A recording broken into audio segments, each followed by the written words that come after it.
Bernard de Montreal. Preparatory communication number 98. The poison of suspicion.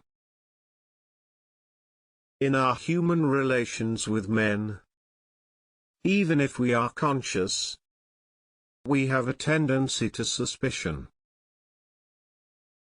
If a conscious being is suspicious of the action of another conscious being, it is because he is not able by himself, on himself, to absorb the energy of doubt that the energy of intelligence creates in form.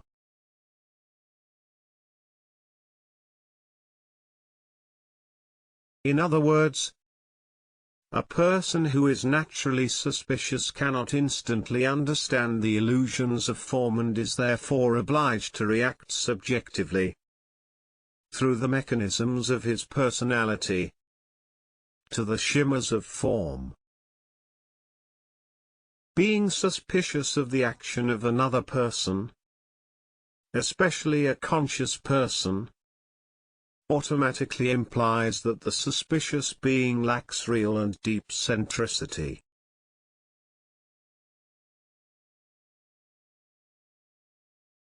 Suspicion is a kind of weakness emanating from the personality and caused by the mental inability to absorb in an integral way the energy of another person.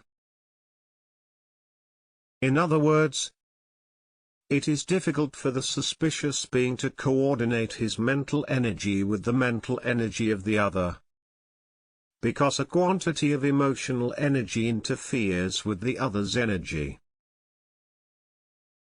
A suspicious being is always a being who has some emotion in his mind and who is not able to control that emotion.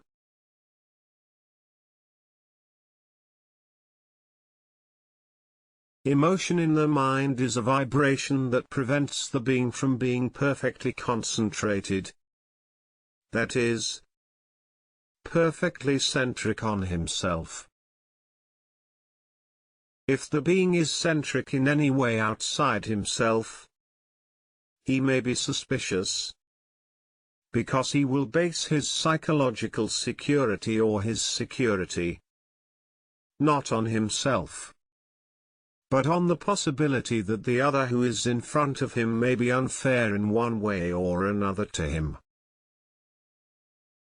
Therefore, definitively, the suspicious being is a being that possesses a certain flaw, that is, a certain weakness, that is, an inability to unite in himself both the power of the mind and the perfect balance of emotion.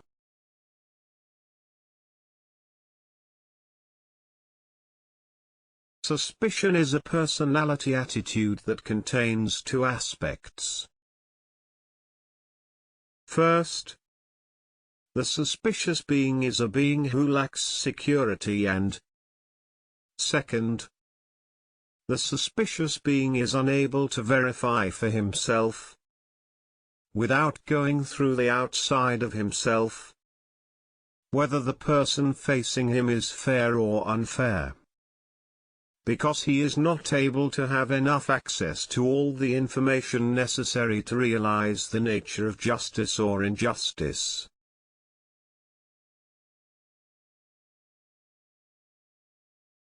And since he does not have enough right to all the information he would need to have one case or another, he is forced to refrain from trust, because he does not even trust himself.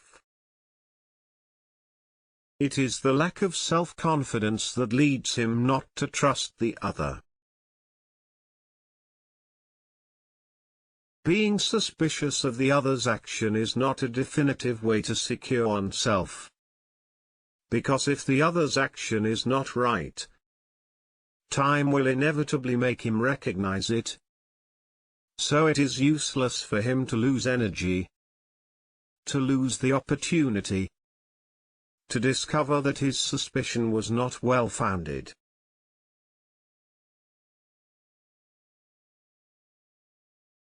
If a conscious being is suspicious of a conscious being, it is inevitable that the conscious friendship between the two will not last, because the thread that unites them is already too thin. Too little energy passes through this wire to secure their friendship. Suspicion is definitely a weakness in personality building, and people who tend to be suspicious of others will be people who automatically will tend to live rather lonely lives. They will naturally have few friends, because to have many friends, you have to be open to the creative action of your friends.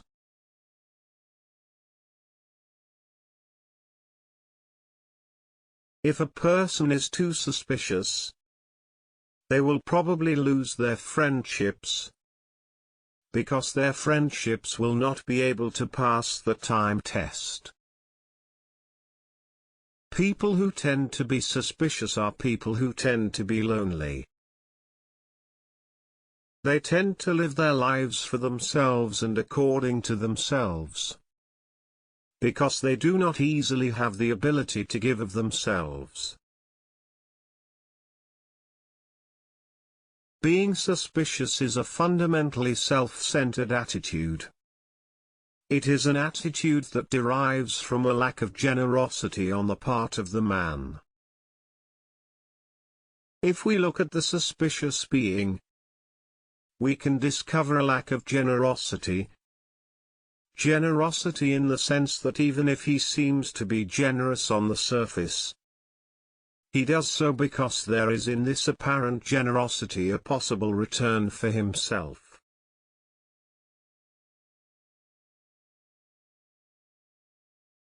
So the suspicious being in his more intimate, more secure relationships will seek to discover himself or to find a person opposite him. That is, a person who is intrinsically generous, because his generosity will be a balance against the suspicion of the other.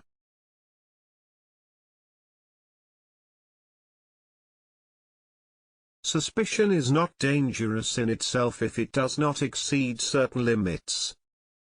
That is, if it does not become too defensive, because it serves to protect the individual against abuse. And often the suspicious becomes or has become a suspicious because his or her life has created conditions where this suspicion has developed because of certain external damages.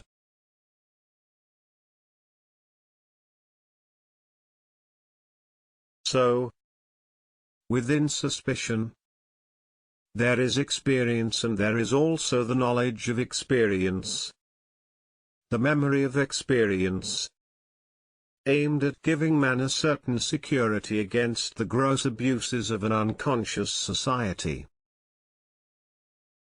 But if the suspicion goes beyond a certain limit, if the suspicion lacks a certain level of intelligence, then it can become a categorical obstacle to the evolution and development of a conscious and permanent friendship.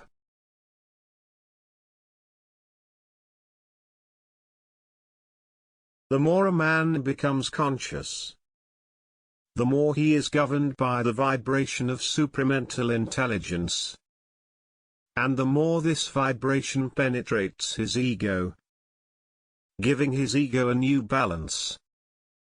A real balance, allowing him in return to be able to maintain his balance, even in a world where unconsciousness is great and lies or offenses are part of daily life.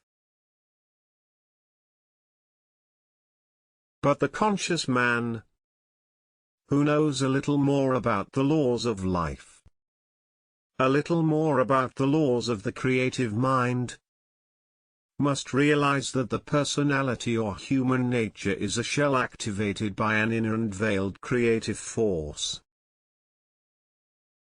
And if he realizes this in himself, he can also realize it in others, and his suspicion will gradually disappear.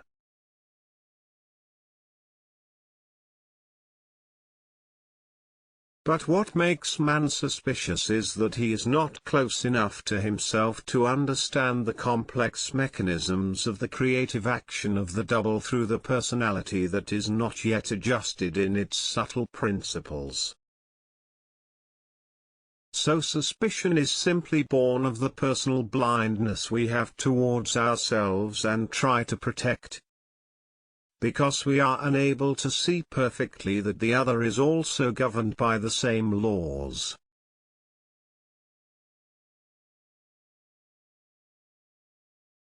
The suspicious being is a being who naturally tends to believe that he is honest. And it is the fact that he believes he is honest that gives him the option of being suspicious of the other, when in fact the suspicious is not perfectly honest.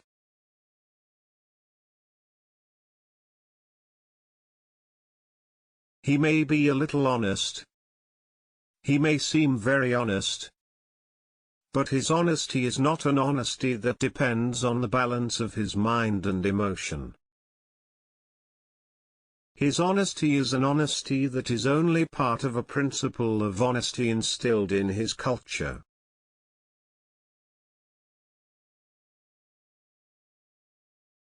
So, he feels like he's being honest because his principles give him that impression. But if we follow him in the process of his life, we can easily see that his honesty is always based on his well-being, and that his honesty in no way reflects the balance that can exist between him and the other. To be suspicious, you have to be afraid a little, to face the evidence of yourself. To be suspicious, you must not be able to go very deep inside yourself to look at your own nature with an impartial eye.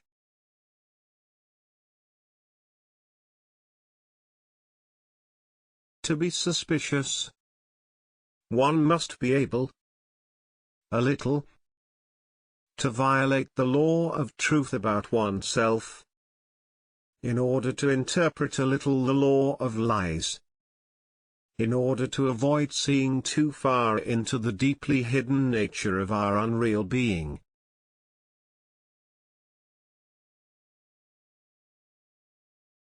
Supramental consciousness brings to man a vision of himself that eventually allows him to recognize such faults. And it is in the recognition of its shortcomings that man can really begin to make deep friendships. Because with higher consciousness, man slowly begins to perceive the illusions of his honesty. And when he realizes his illusions, he becomes a little more flexible towards the other and can start to lower his defenses slowly, gradually, intelligently. A suspicious being is a being who lives on the defensive. And when we live on the defensive, we don't live well, because we are always afraid of being abused. And if we are afraid of being beaten, we do not have time to be creative in our lives. We lose too much energy in caring for others, and we automatically need to strengthen our illusion and maintain it.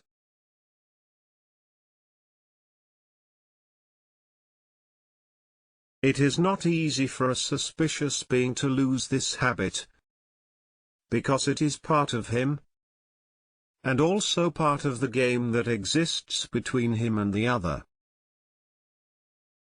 He cannot stop playing as the cat plays with the mouse, and he is not able to clearly stop being suspicious. Because when the other comes back into the game, Memory continues to dominate the scene, and the well-being of both men is never perfect.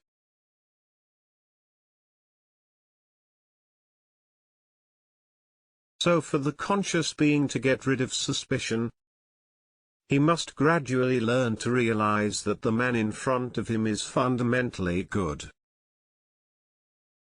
He is not perfect, but it is fundamentally good. Because if he were not good, there could not be a vibratory covenant between him and the other.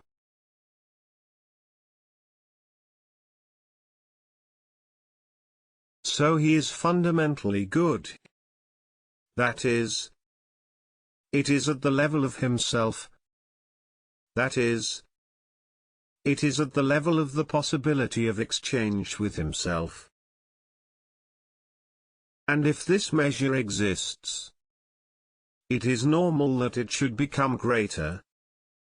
But for it to become greater, it is absolutely necessary that the suspicious stop living on the defensive. In other words, the other must always be given the benefit of the doubt.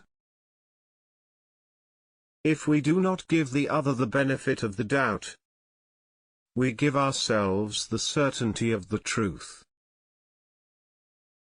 And this can be a great evil, because the certainty of this truth can be totally distorted.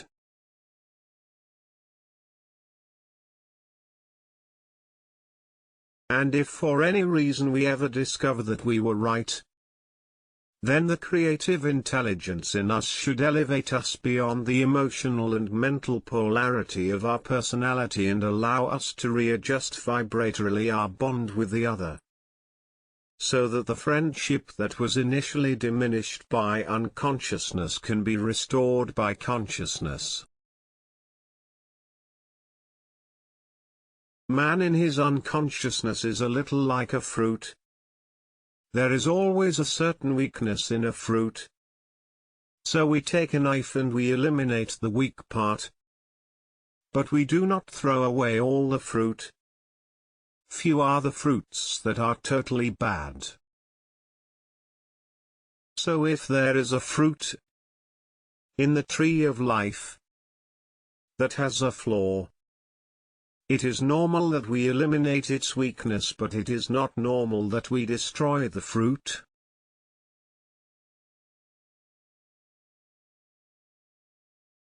In our relations with men, on the level of evolutionary consciousness, consciousness being the tree of life and men being the fruits, with faults attached to this tree, it is normal that we become aware of the faults. But it is not normal that we completely eliminate the fruits.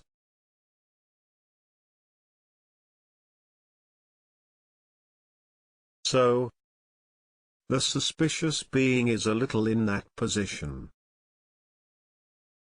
He may be able to see, or feel, or sense a flaw. But if he totally cuts the fruit because he feels a flaw, he may very well find himself alone and find himself with a friend less, when in fact that friend, the flaw having been eliminated, can be a very good friend to him.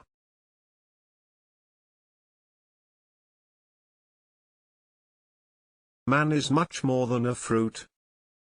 Man is an evolving being, whereon the fruit apart must be cut to keep the rest. In man, this part can be transformed to give the rest a greater consciousness. Being suspicious is a bad habit. It is indeed a habit. And if we live too much of it, we will lose the sense of generosity. We will lose the sense of relationship. We will lose the sense of deep love. We will lose the sense of real friendship.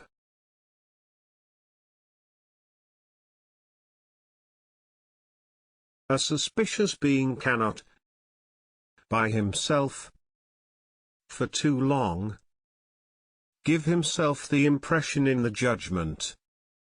Because if he gives himself the impression in the judgment too much, one day or another his judgment will be wrong and he will lose a great friend. The suspicious must learn to rise above himself, above the lower part of himself. Otherwise he will continue to lick his own wounds for a long time. It's smart not to believe. But it's not normal to be suspicious. It is not smart to be suspicious because in intelligence there is no attitude. If the suspicious does not manage to overcome his own subjective limits towards the other, he will never be able to exchange perfectly with the world around him. He will never be able to benefit perfectly from the world around him.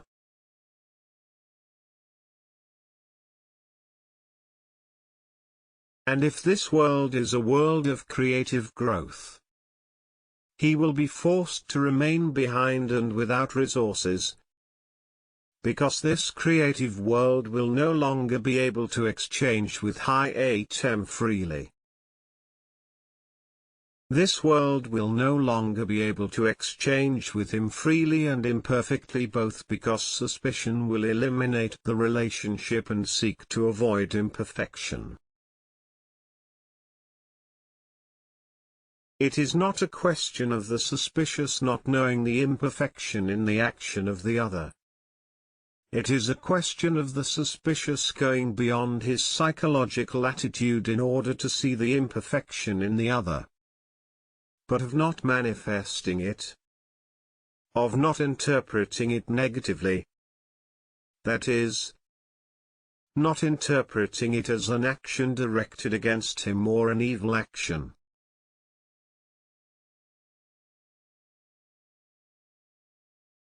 In the suspicious being there is always a little evil, because where there is an aspect, there is always the other way around. If a person is a suspicious, it is because he or she may also be or has been guilty of the offense.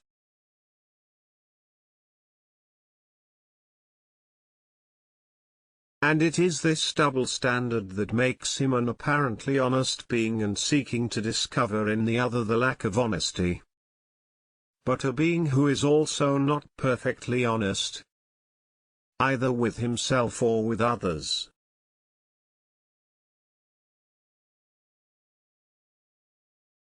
It is normal for the conscious being to seek not to be affected by the lie. And the consciousness or conscious being will eventually no longer be affected by the lie.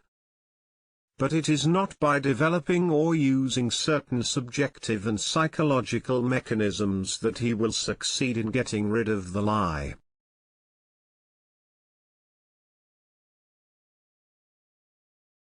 The lie is in the world and the conscious man. The man who is in his creative intelligence sees the lie, perceives it. But he perceives it not from his intellect and emotion. He perceives it from his inner sensitivity. And when he perceives it, he does not lose energy with the lie because the lie cannot affect him. So even if the being is suspicious and succeeds in discovering the lie, what his suspicion will do is make him even more suspicious. And this is not good, because it will make him more and more incapable of openly developing a permanent friendly relationship with the conscious being.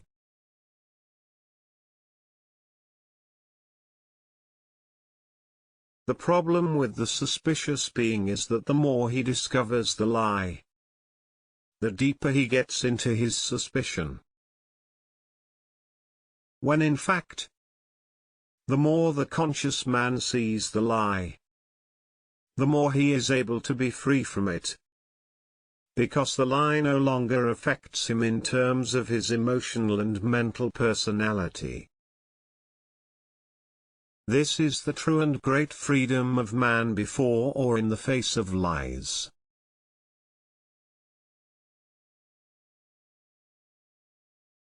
A conscious being should be able to walk in the underworld and never be affected by the lie of the underworld.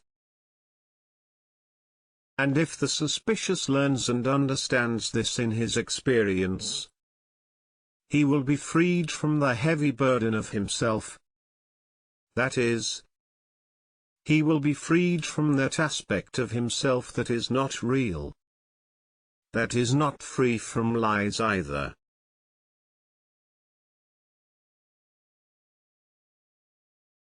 The suspicious being has a tendency to easily interpret the action of the other, and this interpretation is part of the psychological mechanism in him that gives substance to his suspicion.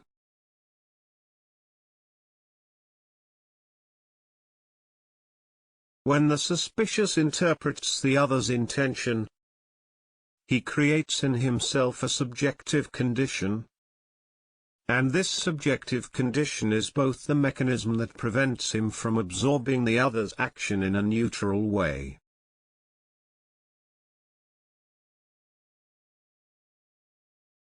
When he interprets the action of the other, he puts himself in a category of attitude of thought and emotion that cuts him off from the reality of the other.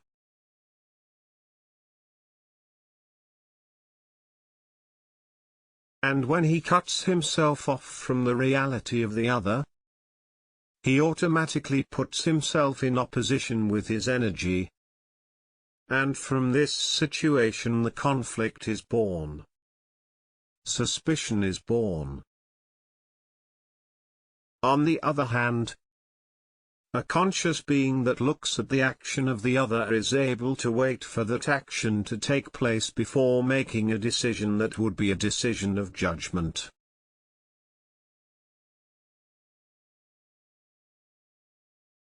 But if the action of the other is not given to be understood in its entirety, that is, if it is taken piece by piece, if it is divided, it is obvious that the suspicious will see in the action a part that is weak. Whereas in the action there is spirit, and it is the direction that the spirit gives to that action that is essential, and not the subjective interpretation of the suspicious that is important.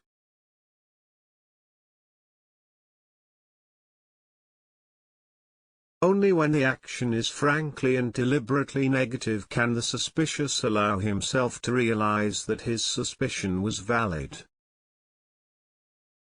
But realizing this does not mean interpreting the other's gesture. Because if he interprets the other's gesture, at that moment he is guilty of his own blindness towards himself.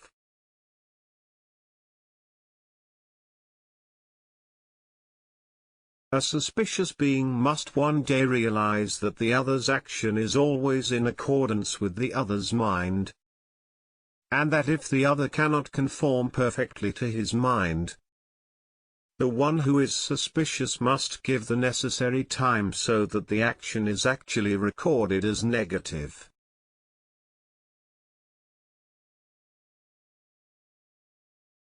Otherwise, the interpretation of this action will separate the links between the two, and a conscious friendship will be delayed.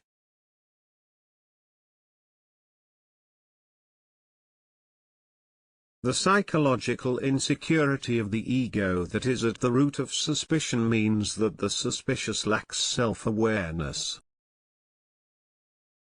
A man who has a lot of self-knowledge, a man who knows himself a lot, does not experience suspicion, because he does not need suspicion to secure himself.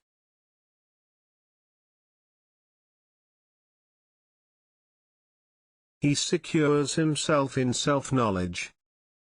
He secures himself in the notion he has of himself, and he can easily afford adventures in the world with other men without being affected in the consequences of his adventures every time an event in life disrupts the relationship between the two men. If two conscious men are fundamentally good, it is obvious that suspicion is not necessary. That their relationship is not perfect because the action is not perfect. This is understandable.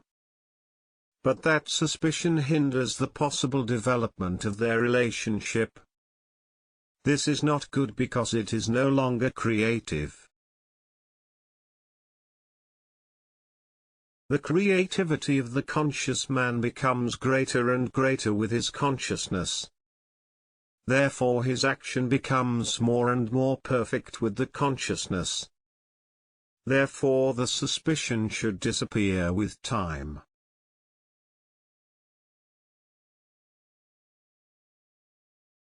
And if it does not disappear with time, it is because there are limits in the possibility of conscientization.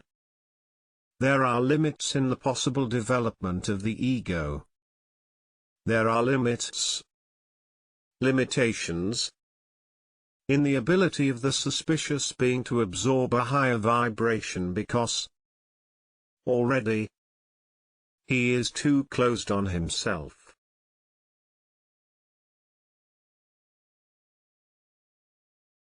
It is obvious that if suspicion is a fundamental aspect of the character of a person who will be brought into contact by the life forces with another person whose type could very easily create suspicious conditions.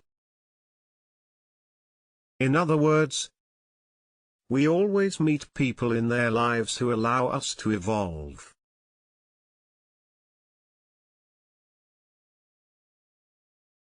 But just because events can more or less coincide with this suspicion does not mean that suspicion fundamentally becomes a real aspect of our lives.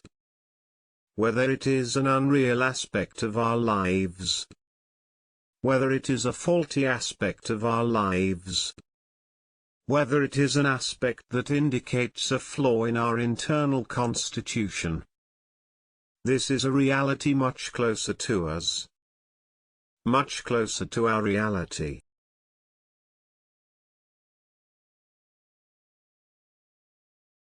So for a being, suspicion does not advance at all. Because it does not allow him to increase his internal wealth. It does not allow him to increase his internal vibration. It does not allow him to realize aspects still veiled to his consciousness. As far as his relationship with men is concerned.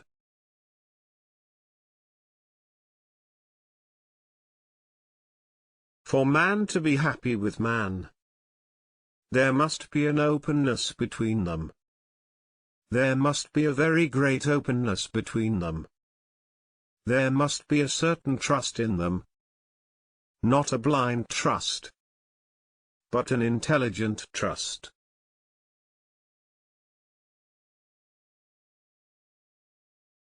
And if the suspicious cannot develop such intelligent trust, it is because there is a profound lack of self-confidence. And a man who does not trust himself can never trust the world. And if he doesn't trust the world, he can never be happy in the world. The suspicious must realize that suspicion is not a tool for him to ensure security against lying. Man's security against lies is his creative intelligence. If the being does not vibrate in emotion, if the being is not subjected to a torrent of subjective thoughts, he can live the lie.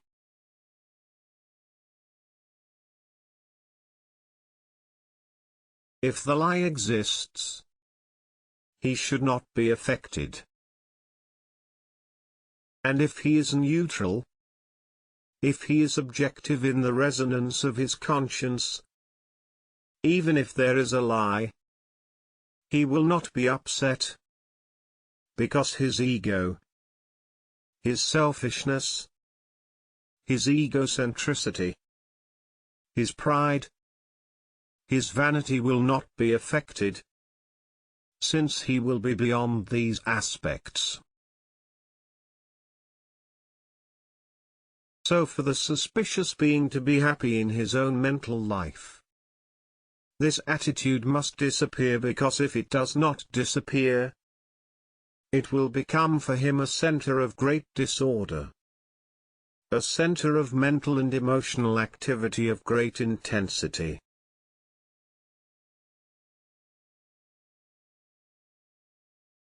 Because for the suspicion to be purified from man, he will be obliged to suffer from intense psychological suffering, so that his memory neutralizes itself, so that this kind of wound that weighs down his consciousness disappears within him and also extinguishes the possibility of productive connections with other men. When there is unconsciousness in man and that man goes towards the awareness of his principles, the aspects of his unconsciousness must be eliminated.